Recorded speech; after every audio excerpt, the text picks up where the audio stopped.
آج میں جشن منا رہی تھی کیونکہ میرا شوہر مر گیا تھا۔ وہ بہت شکی مزاج تھا۔ جب بھی گھر سے باہر جاتا تو باہر سے تالا لگا کر جاتا تھا۔ میں اب تنگ آ چکی تھی۔ یوں ہی مجھے اس کے مرنے کی خبر ملی تو سکون کا سانس لیا اور عدت پورے کیے بغیر میں گھر سے باہر نکل پڑی۔ اب خوب عیاشی کرتی کیونکہ شوہر نے ساری دولت میرے نام کر رکھی تھی، اسی لیے خوب عیاشی کرتی تھی۔ ایک دن ایک فقیر دروازے پہ آیا اور بولا کہ اتنی خوش کیوں ہوتی ہو، اپنا بستر اٹھا کر دیکھو۔ میں اس کی بات سن کر حیران رہ گئی، اس لیے بھاگتی ہوئی کمرے میں گئی۔ جو ہی بستر اٹھایا تو میں چیخنے لگی اور پھر سجدے میں گر گئی، کیونکہ وہاں تو میں نے رمیز کے ساتھ لو میرج کی تھی۔ مجھے رمیز کو دیکھتے ہی اس سے محبت ہو گئی تھی۔ وہ میری خالہ کی نند کا بیٹا تھا۔ بات دراصل کچھ یوں ہے کہ ہم شہر میں رہا کرتے تھے۔ رمیز اور اس کے گھر والے ایک چھوٹے سے قصبے میں رہتے تھے۔ اس نے اپنی تعلیم مکمل کی تو شہر میں اعلیٰ تعلیم حاصل کرنے کے لیے آ گیا تھا۔ خالہ نے امی سے سفارش کی کہ چند روز رمیز کو اپنے گھر رکھ لے، کیونکہ خالو نے بہت تاکید کی تھی کہ وہ ہمارے گھر رک جائے۔ بہن کے سسرال کا معاملہ تھا، اس لیے امی نے رمیز کے رہنے کے لیے انتظام کر دیا تھا۔ انہی دنوں میرے امتحانات ہونے والے تھے۔ میں پڑھائی کی وجہ سے بہت پریشان رہتی تھی۔ امی نے میری پریشانی کی پیش نظر رمیز سے میری ٹیوشن کی بات کی تھی۔ وہ خوشی خوشی راضی ہو گیا۔ میں اس سے نصابی کتب پڑھ رہی تھی مگر عشق کا سبق یاد کر بیٹھی۔ وہ بھی میرے لیے دل میں نرم گوشہ رکھتا تھا۔ بھابھی کو جب علم ہوا کہ رمیز مجھے ٹیوشن پڑھانے لگا ہے تو انہوں نے خوب احتجاج کیا۔ وہ کہنے لگیں کہ کاظم کو جب اس بات کا پتہ چلے گا کہ میری منگیتر کسی لڑکے سے ٹیوشن پڑھتی ہے تو وہ بہت ناراض ہو جائے گا۔ بھابھی کے بھائی کے ساتھ 2 سال قبل ہی میری منگنی ہو چکی تھی۔ امی بھی معاملے کی نزاکت کو سمجھ گئیں۔ انہوں نے مجھے منع کر دیا کہ آج کے بعد سے تم رمیز سے ٹیوشن نہیں پڑھو گی۔ میں اپنی ضد پر ڈٹ گئی تھی۔ میں بولی کہ یہ تو ناممکن ہے، میں کیوں نہ رمیز سے ٹیوشن پڑھوں؟ اگر کاظم کو اس بات سے کوئی مسئلہ ہے تو وہ میرے ساتھ منگنی توڑ دے۔ امی نے جب میری بات سنی تو میرے منہ پر تھپڑ دے مارا۔ وہ بولے کہ تمہارا دماغ تو ٹھیک ہے نا، آج کے بعد میں تمہارے منہ سے ایسی کوئی بات نہ سنوں۔ مگر میں کہاں رکنے والی تھی؟ میں نے اس بات کو ود بنا لیا تھا، اٹھتے بیٹھتے یہی کہتی رہتی کہ کاظم مجھ سے منگنی توڑ دے۔ امی نے ابو کو بھی شکایت کر دی تھی۔ جب ابو کے حضور میری پیشی ہوئی تو میں نے نظریں جھکا کر دھیمی آواز میں کہا کہ میں کاظم کے ساتھ شادی نہیں کرنا چاہتی کیونکہ میں رمیز کو پسند کرنے لگی ہوں۔ ابو کو میری بات پر بے تحاشا غصہ آیا۔ انہوں نے رمیز کو یہ کہہ کر گھر سے نکال دیا کہ تم کتنے بے شرم ہو، ہم نے تمہیں رہنے کے لیے ٹھکانہ دیا اور تم نے میری ہی بیٹی کو اپنے جال میں پھانس لیا۔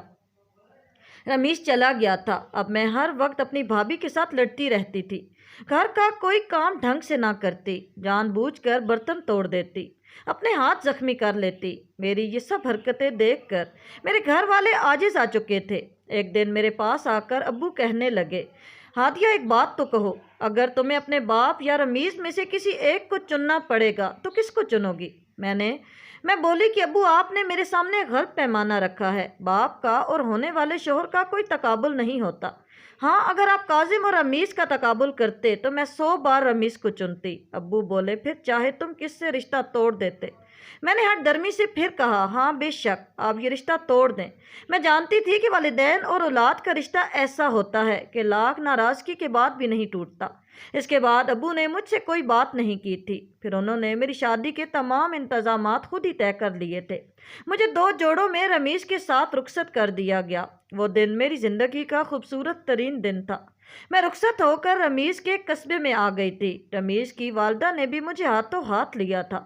زندگی کے ایک سہانے سفر کا آغاز ہو چکا تھا۔ میں رمیز کی سنگت میں بہت خوش تھی۔ بس ایک بات کا افسوس رہتا تھا کہ میں جب بھی امی کو فون کرتی تو وہ میری کال کاٹ دیا کرتی تھیں۔ مجھ سے انہوں نے کوئی رابطہ نہیں رکھا ہوا تھا۔ اس غم کے علاوہ مجھے کوئی غم نہ تھا۔ میں دن بدن حسین ہوتی جا رہی تھی۔ مجھے کوئی ایک بار دیکھ لیتا تو مڑ کر لازمی دیکھتا تھا۔ رمیز بھی بہت پیارا تھا مگر میرے ساتھ رہنے کی وجہ سے اس کی اہمیت ذرا کم ہو گئی تھی۔ خیر شادی کے 6 ماہ بہت سکون سے گزرے تھے مگر پھر رمیز کو نہ جانے کیا ہو گیا تھا، وہ میرا فون چیک کرنے لگا تھا۔ مجھے اس بات سے کوئی مسئلہ نہیں تھا، فکر تھی تو فقط اس بات سے کہ وہ میرے سامنے میرے موبائل کو ہاتھ بھی نہیں لگاتا تھا، مگر جیسے ہی میں کمرے سے نکلتی تو وہ سب سے پہلے میری کال ہسٹری چیک کرتا، پھر واٹس ایپ اور نہ جانے کیا کیا۔ میں اس بات کے متعلق رمیز سے کچھ پوچھ نہیں سکتی تھی کیونکہ پھر وہ مجھ سے پہلے سے زیادہ شک کرنے لگتا۔ ابھی تو مجھے اس بات کا بھی علم نہیں تھا کہ رمیز میرا فون شک کے تحت چیک کرتا ہے یا پھر اسے ویسے ہی یہ عادت پڑ گئی ہے۔ میں نے ان تمام باتوں کو نظر انداز کر دیا تھا کیونکہ میں اپنے شوہر کے ساتھ اپنا رشتہ خراب نہیں کرنا چاہتی تھی۔ مجھے ہر جگہ آنے کی کھلی چھوٹ تھی، اس لیے میں جب جی چاہتا مارکیٹ تک چلی جاتی تھی۔ آج بھی گھر بیٹھی بیٹھی بور ہو گئی تو سوچا کہ مارکیٹ تک چلی جاتی ہوں، مگر جب میں مارکیٹ سے لوٹی تو رمیز گھر پہنچ چکا تھا۔ وہ مجھے دیکھتے ہی کڑے تیوروں سے بولا، کہاں سے آ رہی ہو؟ میں بولی، رمیز ذرا مارکیٹ تک گئی تھی۔ میری بات سن کر وہ میرے ہاتھوں کی جانب دیکھنے لگا تھا۔ بولا، اگر مارکیٹ گئی تھی تو کچھ خرید کر کیوں نہیں لائی؟ مجھے رمیز کے سوالات عجیب لگ رہے تھے۔ میں بولی، رمیز میرا جی گھبرا رہا تھا، اسی لیے ونڈو شاپنگ کے لیے چلی گئی تھی۔ میری بات سنتے ہی رمیز بولا، اچھا کس سے پوچھ کر گئی تھی تم؟ اگر یہی سب رمیز مجھ سے آرام سے پوچھتا تو مجھے برا نہ لگتا، مگر اس کے لہجے کی چبھن مجھے پریشان کر رہی تھی۔ میں بولی، رمیز میں پہلے بھی تو مارکیٹ جایا کرتی تھی، آج چلی گئی ہوں تو کیا ہو گیا ہے؟ رمیز بولا کہ پہلے کی بات اور تھی، اب بات اور ہے، تم میری بیوی بن چکی ہو۔ اب کی بار مجھے بھی غصہ آ گیا اور میں بھاگ کر اپنے کمرے میں چلی گئی۔ نہ جانے کیوں مجھے اس بات کی آس تھی کہ میرا شوہر مجھ سے اپنے الفاظ کے لیے معذرت کرے گا، وہ کہہ دے گا کہ یہ الفاظ میرے منہ سے نکل گئے تھے تو مجھے معاف کر دو۔ مگر رمیز نے معافی تو کیا مانگی، اس نے تو کمرے میں جھانکنا بھی پسند نہیں کیا۔ اس دن کے بعد میرا شوہر کھل کر مجھ پہ شک کرنے لگا تھا۔ ایسے ہی ایام میں میری ساس کا انتقال ہو گیا۔ اس کے انتقال کے بعد تو میرے شوہر نے مجھ پر زندگی کا دائرہ بہت تنگ کر دیا تھا۔ وہ گھر سے نکلنے سے پہلے باہر سے تالا لگا کر جاتا تھا، میں کہیں باہر سے گھوم پھر نہ آؤں۔ میں رمیز سے پوچھتی تو کہتا کہ مجبوری ہے۔ مجھے اس کی مجبوریوں کی بہت اچھے طریقے سے خبر تھی۔ وہ مجھ پر شک کرتا تھا اور یہی اس کی سب سے بڑی مجبوری تھی۔ میں گھر میں تنہا رہ کر اکتا جاتی تھی۔ ایک دن میں بولی کہ رمیز مجھے گھر کی قید اچھی نہیں لگتی، مجھے اولاد کی ضرورت ہے۔ میں چاہتی ہوں کہ میرا ننھا سا ساتھی گھر میں آ جائے جو مجھے مصروف رکھے۔ میری بات سن کر میرا شوہر بے چین سا ہو گیا، اس نے پہلو بدلنا شروع کر دیے۔ میں نے اصرار کیا تو کہنے لگا کہ ہادیہ، ابھی ہماری شادی کو وقت ہی کتنا ہوا ہے، اولاد بھی ہو جائے گی، تم فکر مت کرو۔ میں بولی کہ رمیز ہماری شادی کو 2 سال ہو چکے ہیں، 2 سال بہت زیادہ ہوتے ہیں۔ رمیز کہنے لگا کہ میں ابھی اولاد چاہتا ہی نہیں ہوں کیونکہ میری بہت بڑی مجبوری ہے۔ مجبوری کا لفظ سن کر میں چونک گئی تھی۔ میں بولی کہ رمیز، میں آپ کی بیوی ہوں، آپ اپنی ہر بات مجھ سے شیئر کر سکتے ہیں، مجھے بتائیں کہ آپ کی کیا مجبوری ہے۔ رمیز بولا کہ نہیں بتا سکتا۔ مجھے رمیز کا رویہ اندر ہی اندر سے کھائے جا رہا تھا۔ میرا دل اب اپنے شوہر سے اچاٹ ہونے لگا تھا، مگر میں یہ سوچ کر اپنے خیالات کو بدلنے کی کوشش کرتی کہ نہ جانے میرا شوہر کس قسم کی مجبوری کی بات کر رہا ہو، نہ جانے وہ کیا غم اندر ہی اندر سہتا چلا جا رہا ہو۔ میں نے سوچا کہ میں اپنے شوہر سے اس بات کے متعلق پوچھ کر ہی کوئی فیصلہ کروں گی۔ ایک دن میں بولی کہ رمیز، میں بہت تنہا محسوس کرتی ہوں، ہمیں اب اولاد کی پلاننگ کر لینی چاہیے۔ رمیز بولا کہ نہیں، میری ایک مجبوری ہے۔ میں اس دن پھٹ پڑی تھی۔ میں بولی کہ رمیز، مجھے بھی تو بتائیں کہ آپ کی ایسی کون سی مجبوری ہے؟ رمیز بولا کہ ہادیہ، میں تم جیسی عورت سے اولاد نہیں چاہتا۔ رمیز کے الفاظ چابک کی طرح لگے تھے مجھے۔ میں بولی کہ مجھ جیسی عورت سے کیا مراد ہے آپ کی؟ رمیز بولا کہ تم ایک نافرمان اولاد ہو، تم ایک وعدہ شکن عورت ہو، تم نے میری خاطر اپنے والدین کی نافرمانی کی، میرے لیے اپنی منگنی توڑ دی۔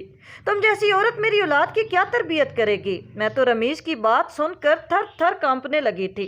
میں بولی کہ رمیز، اس سب میں تم بھی تو شامل تھے، محبت کا یہ سفر میں نے تنہا تو طے نہیں کیا تھا نا؟ رمیز بولا، لیکن میں نے اپنی والدہ کی مرضی کے ساتھ تمہیں اپنایا تھا، اگر وہ اجازت نہ دیتی تو میں تمہیں ہرگز نہ اپناتا۔ میں چپ کر گئی تھی۔ رمیز گزرتے دنوں کے ساتھ ساتھ مجھ پر مزید سختی کرنے لگا تھا۔ اس نے مجھ پر گھر سے نکلنے پر پابندی عائد کر دی تھی۔ میری زندگی میں کچھ بھی نہیں رہ گیا تھا، یہاں تک کہ میں اب بیمار پڑنے لگی تھی۔ مجھے زندگی سے نفرت ہونے لگی تھی۔ ذرا سا چل لیتی تو سانس پھول جاتا۔ ظاہری سی بات ہے کہ ایسا تو ہونا ہی تھا۔ نہ جانے مجھے آزاد فضا میں سانس لیے کتنا عرصہ بیت چکا تھا۔ میرا دل چاہتا تھا کہ میں رمیز کو چھوڑ کر کہیں دور چلی جاؤں۔